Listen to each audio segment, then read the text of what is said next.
하루의 말씀, 오늘은 요한 2서 1장 4절에서 11절 말씀 가지고 함께 나눕니다. 성경 봉독합니다. 그대의 자녀 가운데 우리가 아버지께로부터 받은 계명대로 진리 안에서 살아가는 이들이 있는 것을 보고 나는 매우 기뻐했습니다.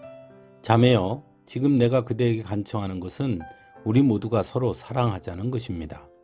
그렇지만 내가 새 계명을 써 보내는 것이 아니라 우리가 처음부터 가지고 있는 계명을 써 보내는 것입니다. 사랑은 다름이 아니라 하나님의 계명을 따라 사는 것입니다. 계명은 다름이 아니라 여러분이 처음부터 들은 대로 사랑 안에서 살아가야 한다는 것입니다. 속이는 자들이 세상에 많이 나타났기 때문입니다. 그들은 예수 그리스도께서 육신을 입고 오셨음을 고백하지 않습니다. 이런 자야말로 속이는 자요 그리스도의 적대자입니다. 여러분은 스스로 삼가서 우리가 수고하여 맺은 열매를 잃지 말고 충분히 포상을 받을 수 있도록 하십시오. 지나치게 나가서 그리스도의 가르침 안에 머물러 있지 아니한 사람은 누구든지 하나님을 모시고 있지 아니한 사람입니다. 그 가르침 안에 머물러 있는 사람은 아버지와 아들을 다 모시고 있는 사람입니다. 누가 여러분을 찾아가서 이 가르침을 전하지 않으면 그 사람을 집에 받아들이지도 말고 인사도 하지 마십시오. 그렇게 그에게 인사하는 사람은 그가 하는 악한 일에 동참하는 것입니다. 아멘. 기독교의 핵심 진리 중 하나는 바로 사랑입니다.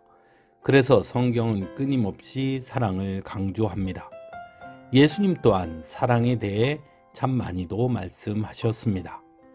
십자가를 지시기 전 마지막으로 제자들에게 남기신 말씀도 서로 사랑하라는 말씀이었습니다. 오늘 본문에서 사도 요한은 성경이 전하고 예수님께서 말씀하신 그 사랑이 무엇인지에 대해 전하고 있습니다. 먼저 6절 말씀에서 사랑은 다름이 아니라 하나님의 계명을 따라 사는 것입니다 라고 전합니다.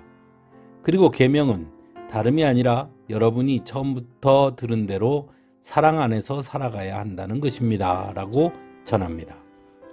결국 성경이 전하고 예수님께서 말씀하신 기독교의 핵심 진리 중 하나인 사랑은 세상에서 말하는 사람과 사람 사이의 감정의 교류가 아니라 하나님의 말씀대로 하나님을 믿음으로 하나님의 동행하심과 간섭하심을 인정하며 그 은혜가 안에서 살아가는 것이라고 말씀하고 있는 것입니다.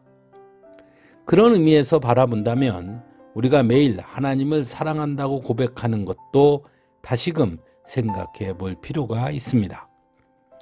그 고백의 의미를 분명하게 알고 하는 것이 중요하다는 것입니다.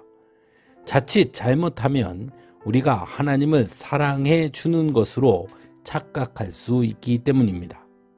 하지만 우리가 하나님을 사랑한다고 고백하는 것의 참된 의미는 우리가 하나님의 사랑 안에 거함을 인정하고 받아들이며 믿는 것이라고 해야 하는 것입니다. 그것이 곧 하나님을 사랑하는 것입니다. 결국 사랑은 하나님을 향한 믿음이 되어야 한다는 것입니다. 그래서 하나님을 사랑하는 자는 하나님의 말씀대로 행하는 자가 될 수밖에 없는 것입니다. 그래서 9절에 그리스도의 가르침 안에 머물러 있지 아니한 사람은 누구든지 하나님을 모시고 있지 아니한 사람입니다 라고도 전하고 있습니다. 즉 그리스도의 가르침 안에 머물러 있지 아니한 사람은 결국 하나님을 사랑하는 사람이 아니라고 말하고 있는 것입니다. 그러므로 하나님을 사랑한다고 고백하는 것은 곧 하나님의 말씀대로 살겠습니다 라는 고백이고 결단이 되어야 한다는 것을 기억할 수 있어야 합니다. 그래서 다시금 사랑이 얼마나 귀한 것인지 깨달을 수 있기를 간절히 바랍니다. 세상이 말하는 사랑이 아닌 성경이 말하는 예수님이 말씀하시는 그 사랑의 의미를 제대로 분명하게 깨달을 수 있기를 간절히 바랍니다. 한 주간의 찬양으로 함께 은혜 나누겠습니다.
일주일